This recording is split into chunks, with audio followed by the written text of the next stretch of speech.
There's a whole bunch of classics that I have not gotten around to seeing for the first time. One of them, Seijun Suzuki's Branded to Kill. Why I've never gotten to it, I'm not really sure. I don't know. The title page really just didn't excite me. I see this Japanese guy with a gun with the butterflies on it, but I see it everywhere on TikTok movies, in Barnes and Nobles in the Criterion section, because I guess it's B. It's in the front, so I always see the cover of it.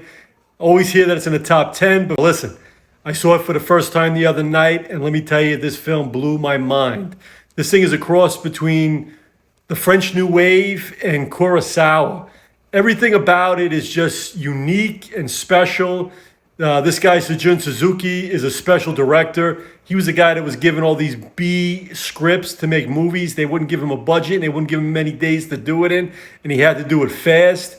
And what he did, if that was the case for Branded to Kill, what he did with his film was amazing.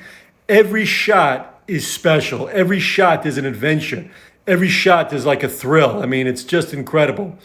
The basic storyline is this hired killer, played by Joe Shishido, is like the third guy on the syndicate's top hitman list.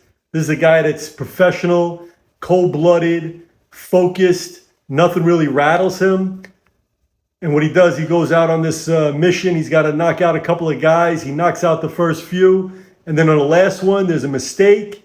And he kills an innocent bystander. And all of a sudden, this whole world starts to unravel. But it unravels even more when he falls in love with this other character who's just about as cold as he is. And is so obsessed with death that she has like dead sparrows hanging from her rearview mirror in her car.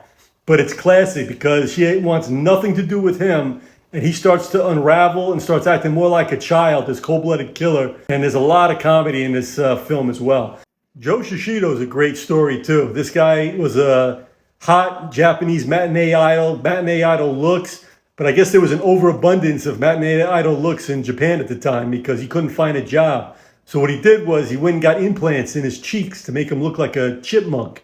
And I guess that worked because he started getting jobs. And it really does add a persona to him. This Seijun Suzuki is another great story, the director.